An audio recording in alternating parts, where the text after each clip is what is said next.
நான் இன்றைக்கி மோர்களி செஞ்சுருக்கேன். டேஸ்ட் ரொம்ப நல்லா வந்திருக்கு. இதை மோர்கூழ்னு சொல்லலாம். இதை எப்படி செய்கிறதுங்கிறத இந்த வீடியோவில் பார்க்கலாம். வாங்க வீடியோக்குள்ளே போகலாம். மோர்கூழ் செய்யறதுக்கு என்னென்ன பொருட்கள் தேவை அப்படிங்கிறதையும் அதோட அளவையும் டிஸ்கிரிப்ஷனில் கொடுத்துருக்கேன். முதல்ல ஒரு பாத்திரத்தில் தயிரை விட்டு நல்லா கடைஞ்சிக்கலாம்.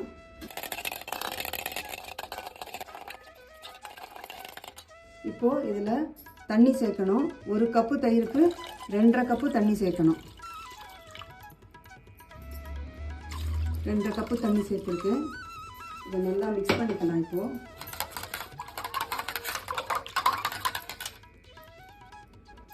இதில் இந்த அரிசி மாவையும் சேர்த்துடலாம்.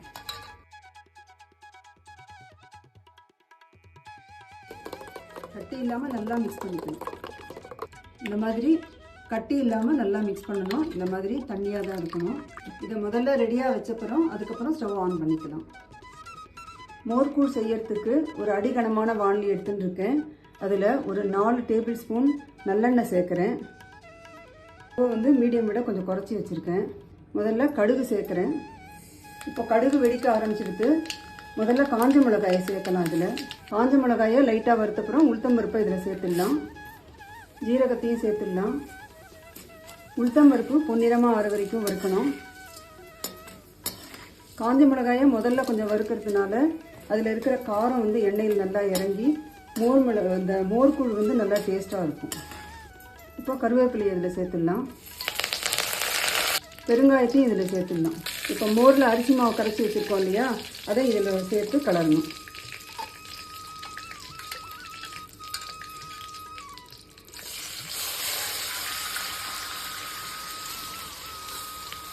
உப்பையும் இதில் சேர்த்துடலாம்.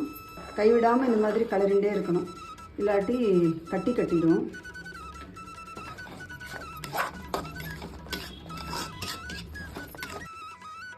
இதை நல்லா கலர அதில் இருக்கிற பச்சை வாசனையெல்லாம் போய் மோர்களியோட ஒரிஜினல் வாசனை வரும். அந்த தயிர் அப்புறம் அந்த தாளித்த பொருட்கள் இதெல்லாம் சேர்ந்து ஒரு நல்ல வாசனை வரும். அது வரைக்கும் நம்ம கலரணும். 10 நிமிஷத்துலேயே இது ஆல்மோஸ்ட் கெட்டியாகிடுது நல்லா. இப்போது மீதி இருக்கிற 2 டேபிள் ஸ்பூன் நல்லெண்ணெயும் இதில் சேர்த்துடுறேன். இப்போது வாணலியில் ஒட்டாமல் வருது, பச்சை வாசனை போய் மோர்களி வாசனை வருது. இந்த ஸ்டேஜில் ஸ்டவ் ஆஃப் பண்ணிடலாம். ரொம்ப டேஸ்டியான மோர்கூழ் ரெடி. உங்களுக்கு இந்த வீடியோ பிடிச்சிருந்ததுன்னா லைக் பண்ணுங்கள், எல்லாருக்கும் ஷேர் பண்ணுங்கள், உங்கள் கமெண்ட்ஸ் அனுப்புங்க. சேனலை சப்ஸ்கிரைப் பண்ணாதவங்க சப்ஸ்கிரைப் பண்ணுங்கள். தேங்க்ஸ் ஃபார் வாட்சிங்.